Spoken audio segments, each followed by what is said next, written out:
Good morning, buenos dias, hola a todos. Thank you so much for coming again to our daily webinars, the webinars that we do every day to inform you, to enlighten you, to bring you pieces of education and insight that you might need as Hispanic leaders go through this pandemic so that we can be not only better informed and share information with our communities, but really be equipped to take better decisions that represent our community. This is part of the Hispanic Response and Recovery Plan that the Hispanic Star has put together, a coalition of 75 Hispanic organizations and leaders bringing us together to create a plan that mitigates the impact that COVID has in our community. It is a great deal of pleasure for me to welcome today's guest. She has been a rock for the work that World Human does. She brings not only in incredible data and insights and information and intelligence, but also she's a role model and a leader that is bringing her entire organization and all of us together, unifying us on data, on knowing, having information so that we can, again, take our decisions. Stacie De Armas, welcome. Stacie De Armas is the Vice President and Strategic Initiatives and Consumer Engagement of Nielsen, one of the largest research institutes in the world. Stacie is going to talk to us today about the broad implication of COVID in, of the pandemic, particularly in purchasing habits and purchasing patterns of Hispanics. We also want to hear from you, Stacie, about the intelligence that you have been putting together about how the recovery looks like through your data. Stacie De Armas, it's a real pleasure to have you with us. Please, I know that you have prepared some slides for us, so I'd like to welcome you first, and then please, the stage is yours. Great, thank you so much. Let me grab this document to share. Good afternoon, everyone. Good morning, depending on where you are. I'm in Los Angeles, and Claudia, thank you again for the opportunity to share some of this content. For those of you joining, I am Stacie from Nielsen. I have focused on Hispanic consumer market research for really the majority of my career. Interestingly enough, not just at Nielsen. I also was looking back. I found an old resume we've all been sort of cleaning, I think, through our stuff, and working with the community is something I've done actually since college and since high school. So I'm pleased to be able to share this content with you. At Nielsen, we have a ton of data, and I want to encourage everyone to take the opportunity to go to nielsen.com/coronavirus. We are compiling significant amount of data on media impacts, consumer impacts, and consumption patterns that we're seeing. So we all know at this point that we're at a different stage in the game. And Claudia, I'm hoping that this can be more of a dialogue, right? It's less of a webinar, more of a dialogue. So I'm going to share, I put together a deck that is, it's a kind of long, but there are a couple of really important points that I want us to get to talk about today. Really importantly, many of you have seen all the data that Pew and Mark, who is amazing, have put out. What I wanted to understand, I think we all agree, we know Latinos are being disproportionately impacted, and we also know the reasons why. We know the distribution of the jobs that we have. We know that we are often the ones most impacted by job loss, but we're also most impacted by needing to still work, and really the thread of what's keeping the recovery and movement of the country together is our community. And so with that said, our impacts, economic, medically, emotionally, physically, are very different. You've all seen this statistic that, nearly half of Hispanics, compared to just 44% of all Americans, say that this has really changed their life in a major way. I think we all can agree that that's happened. This data is actually from March, and we are in May. A lot has happened since then. But I want to help us understand really quickly why why the data I'm going to share with you on purchasing matters so much. We've talked about this distribution before. I'm not going to spend a lot of time on it. You're aware of it. What is important is that of the Hispanic community in the US, 63% are millennial or younger, okay? So we know that compared to any other group, our community in the US is disproportionately younger. So what does that mean? That means that we are at earlier career cycles, earlier stages in our lives where things like full-time jobs that come with insurance where we can have the opportunity to work from home haven't quite come for our community largely yet, because we're at a different point in that life cycle curve, right? So before we even start with the impacts, the fact that our community is younger is one of the reasons that we are most impacted. And so I went to the Bureau of Labor Statistics website. I'm sure many of you have been there, and I wanted to take a little bit of a closer look on some of the distribution of not the categories that we're working. We're going to look at that. But Claudia, here, what I wanted to look at here is just to really understand where we are educationally in the US, because this is the biggest indicator of how we're going to be able to weather this storm and how long our recovery will be and what it will look like. So we know that Latinos are entering college more than any other group. Latinas, in fact, leading that. And even with those strides we have today, if you step back and look at the larger picture, you can see that we have, in this case, 66% of Latinos that are at a high school degree or greater, with a full 24 that, oh, sorry, my math is off there. But with 24% that have less than a high school diploma, and compare that to Asian American, African American, and white, right? For Asian American, you have about 5%, African American 6%, and I'm referring, by the way, to these blue on the left. So you have 24% of our community that has less than their high school diploma, right? We're not talking about documentation status or otherwise. But then the majority of the distribution, you can see pretty clearly, bachelor's degree or higher is only at 21%, 9% with associate's degree, et cetera. So this lays the groundwork for helping us understand how we are going to be able to weather the current pandemic and what our recovery looks like. A lot of this is a result of our community being younger, except that here we are looking at data for adults 25 and over.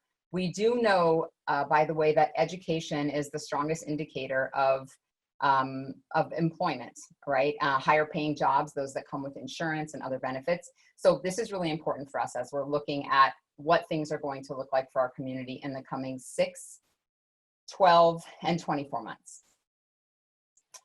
Like many of you, I have looked at, and I broke it out into some more detail here, but I wanted to look first understanding what our education looks like. That we know we're younger, we know what our education looks like. We know that there are gaps in education that organizations and our community are quickly closing, but it is a long journey. That helps us understand what our employment distribution looks like. So this is one of the most important slides for me. The blue area on the top is the number of Latinos as the distribution of the workforce. It's the 22% of Latinos that are working in management, professional, and related roles, right? So you might off the top just assume, well, that 22% are probably able to just work from home. But in fact, that's not the case. Many of you saw the Economic Policy Institute's recent research showing that 84% of Latinos actually have not, need to still be out in the workforce, indicating only 16% are able to work from home. So the distribution here is important, equally important, and I have it in another document, but what really fall within each of these categories, right? When I say to you, well, 24% are in the service industry, do we really understand what is in the service industry? It's not just, food servers, and hotels. There's actually within this category, we're impacted significantly in this category with job loss, but also with still needing to remain on the front lines. And that goes throughout. One thing that I thought was interesting in the light purple, which is natural resources, construction and maintenance, where Latinos are overrepresented, right? That category is actually pretty significantly impacted. Initially, I thought, well, construction might still, be taking place. There's still transportation and moving. But indeed, I saw some jobs forecast earlier this week that indicated that about 21% of all of those roles have been either, all that work has been stopped or put on pause for various reasons. So, the distribution of our jobs is also the greatest indicator of how we are going to impact, how we're going to be impacted.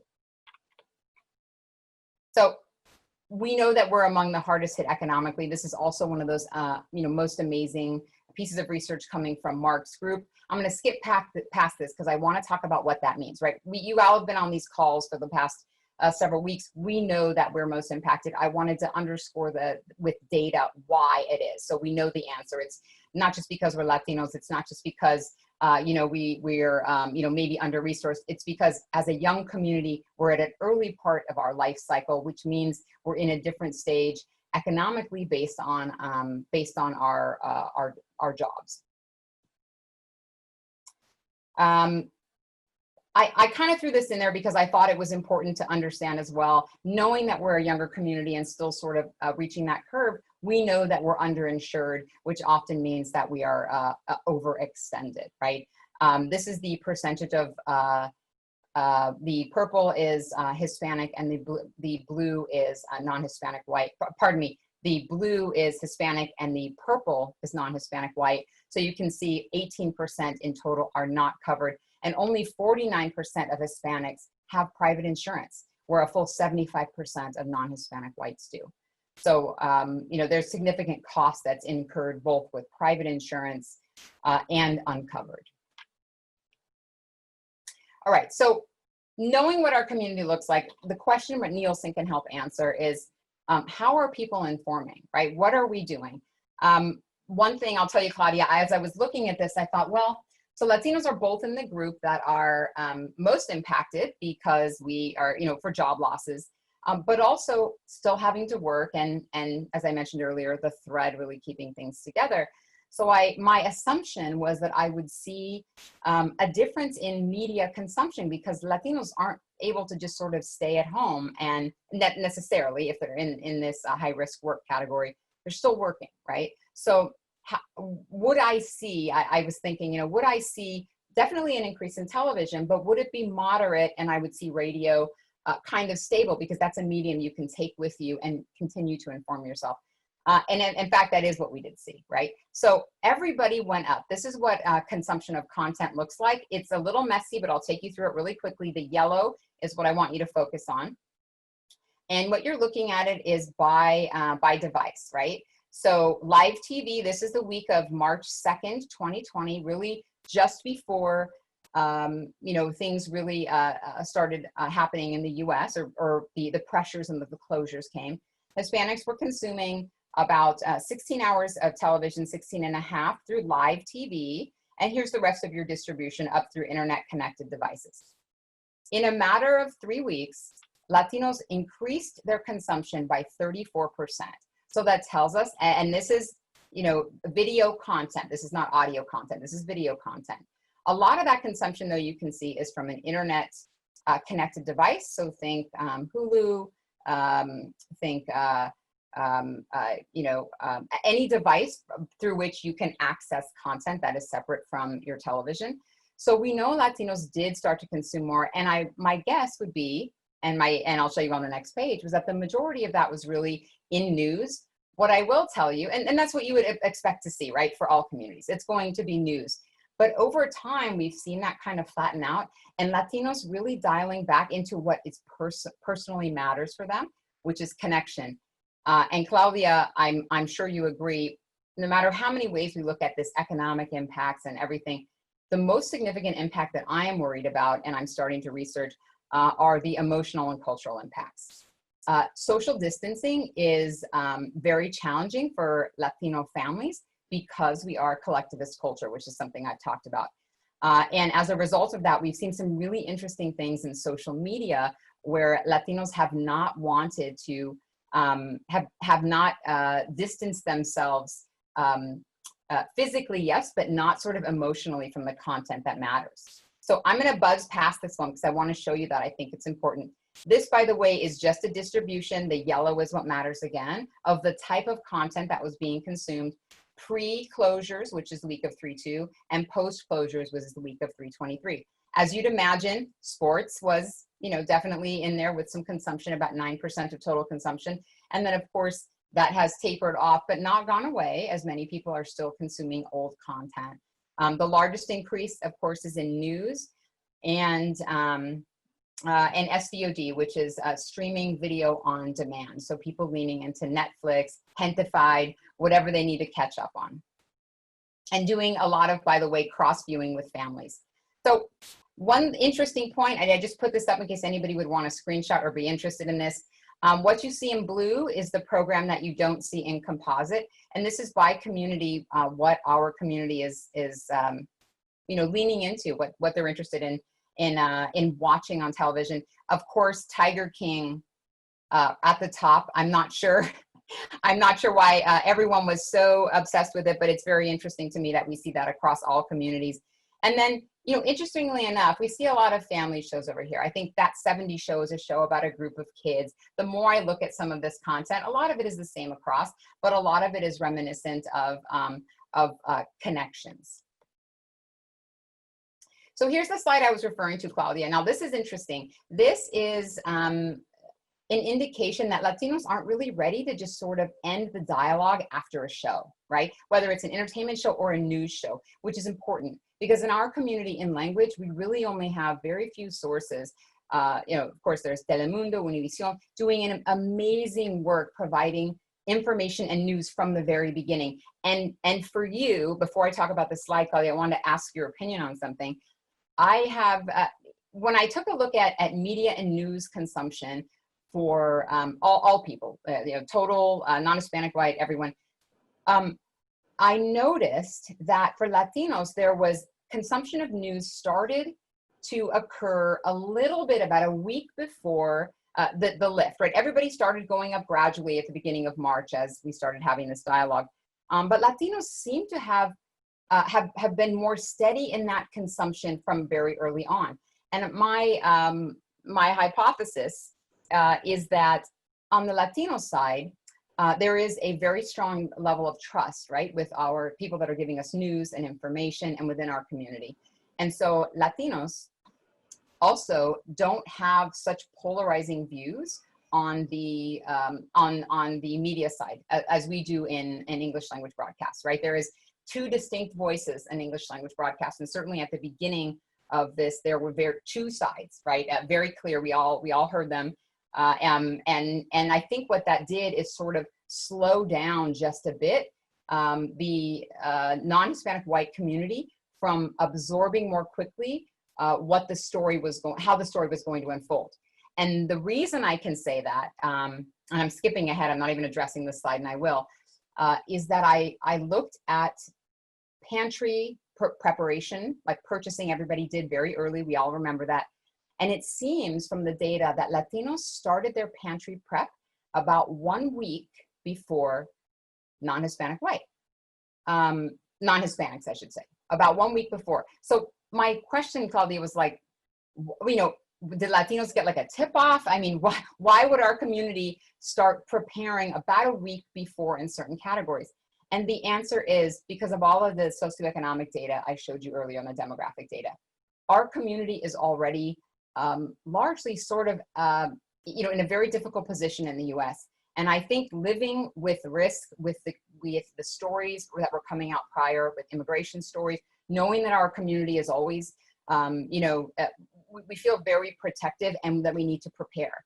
And so with the absence of those two polarizing voices and just really being one voice of news, information, here's what's happening, Latinos seemed, and I'm going to go out on a limb, and this is my, these are my words, this is not Nielsen's, seem to have kind of gotten the message just a little bit earlier, whether that was for, you know, social, cultural, you know, based on news. I mean, all the information was there, but they seem to have received it and begin to prepare a little bit earlier because of their own socioeconomic situations and needing to be prepared. So I want to take you to that slide in 1 second and illustrate where I saw that in things like healthcare, pantry prep for other products, cough and cold, medical supplies, all these things we saw an increase a little bit before everybody else. That's super interesting.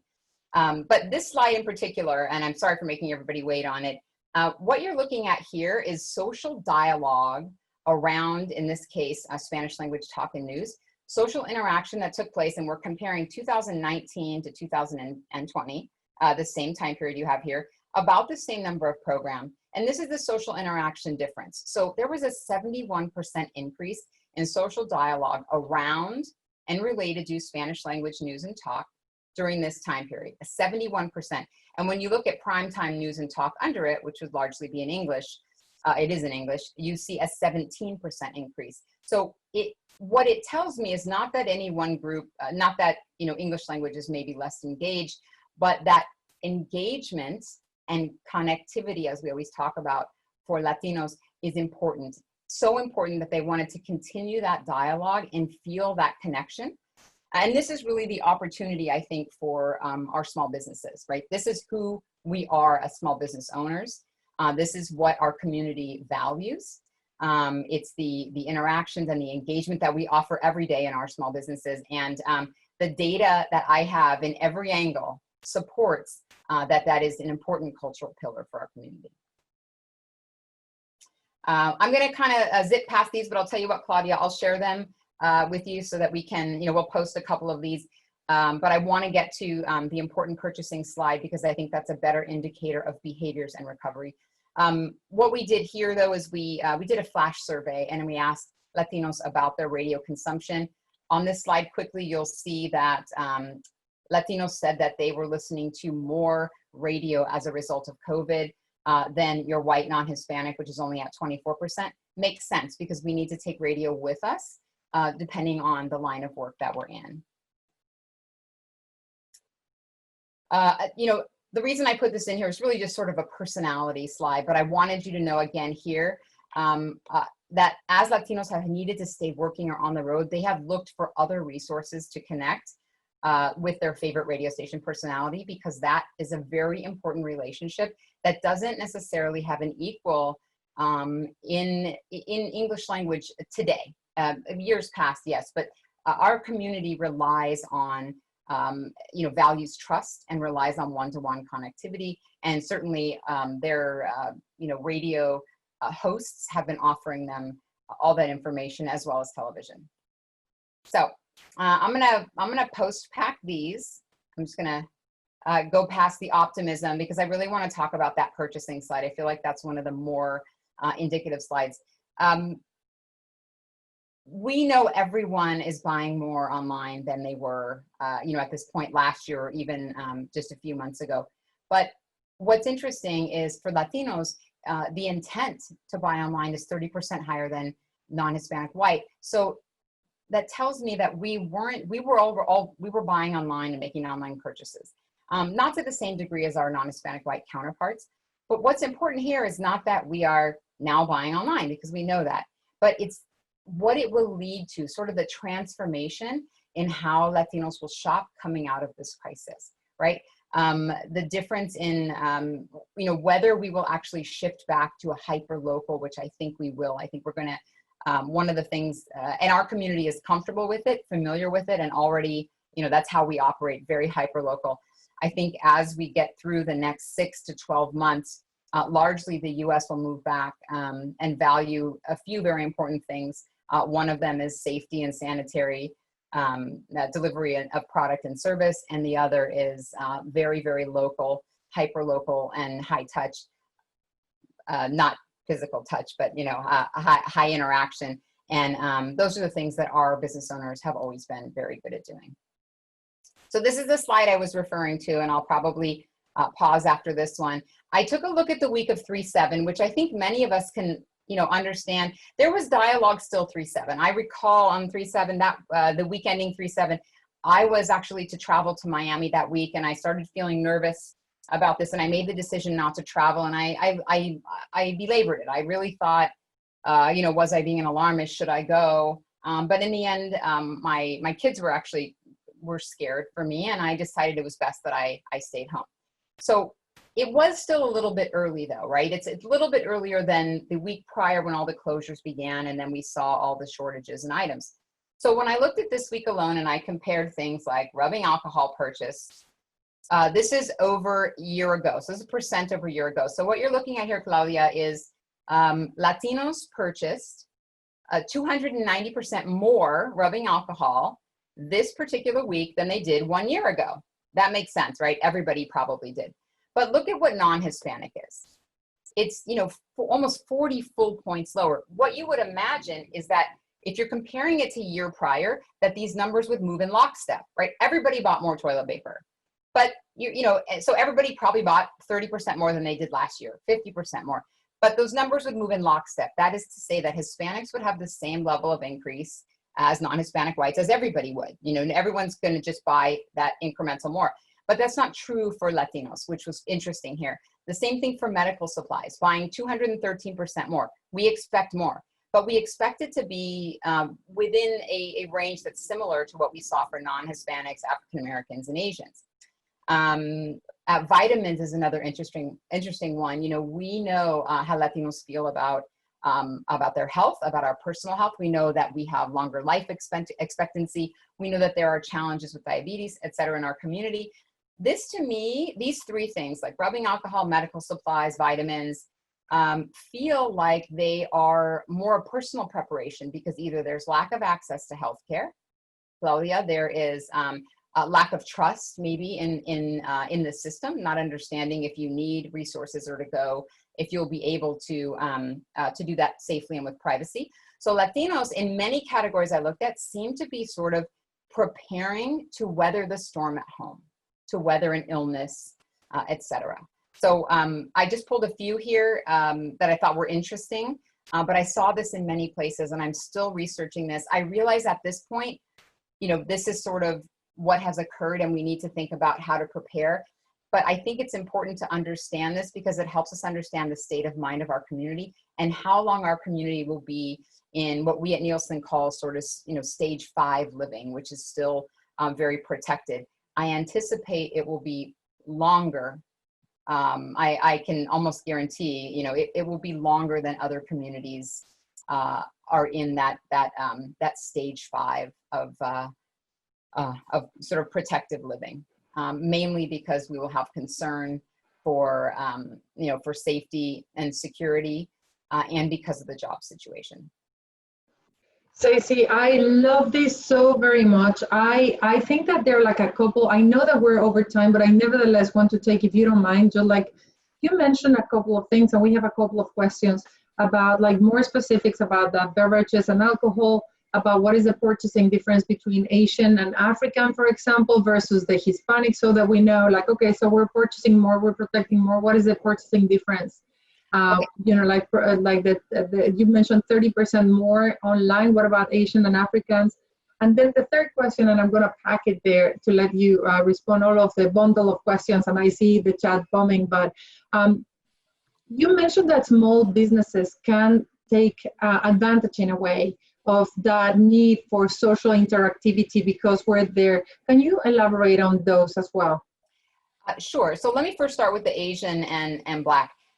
Really interesting, and from the data that I saw, so Asian American as an example, and I have all that data too. I removed some of it because I only had 20 minutes, and Claudia, you know, I always go over because I have a lot to share. But I will tell you, for Asian, a lot of this preparation, really interesting, like rubbing alcohol, masks in particular, huge purchase increases in January. And we were trying to understand, well, is that because they were being purchased and maybe mailed, you know, sent back home? Is it because it was more of, you know, there was more light shed on this story among Asian American news outlets and dialogue among people because they have family? You know, we all know someone who has family that was back, that was in China, Wuhan, and told us, oh, you know, my sister-in-law says this. We've all had that experience. So it was much more, it was very real, very early on for the Asian American community. So a lot of the purchasing that we saw, the big spikes, happened early, and then they sort of tapered, and then they reoccurred. That's one thing. In particular in health and safety. I will tell you media consumption. So overall, and I kind of went past it on that slide, but overall news and total television increased 20%. For Hispanic, it was 34%. For Asian American, it was 38%. And I have another slide where we look specifically at the lift that we see in time spent by age. And for Asian American, it's like 83%, but that's largely because there wasn't a lot of television consumption early. You know, the consumption, if you're looking overall, African American consumes the most content And then second is total or non-Hispanic white, and then Hispanic, and then Asian. So those kinds of lifts really tell us that Asian Americans were very tuned in. For Hispanics, I'm sorry, for African Americans, some of the purchases came, I saw the same lifts, but they seem to be about a week or so delayed. So this week of 3/7, I saw in a bunch of categories, not all of them, I want to be clear, but I saw in a bunch of categories these lifts that I was trying to understand you know, why it was, right? I mentioned earlier, maybe there, you know, the community seemed to receive this message earlier because of their unique U.S. Experience, right? Living in the U.S. as a Latino is a unique experience, you know, and there has been a lot of challenges. So that community really received that message and prepared what appears to be about a week early, at least a few days for sure.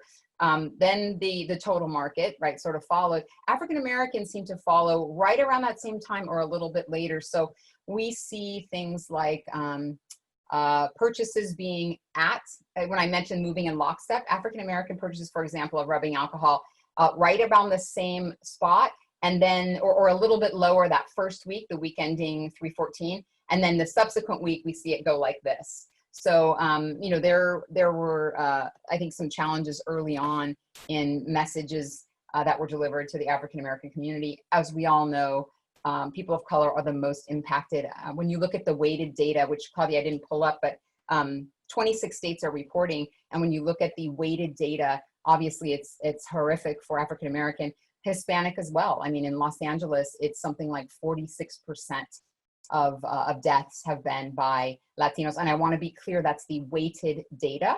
And I'll post that, I'll share that link to that table that I just read today. I've just read yesterday from the CDC, from 26 reporting states.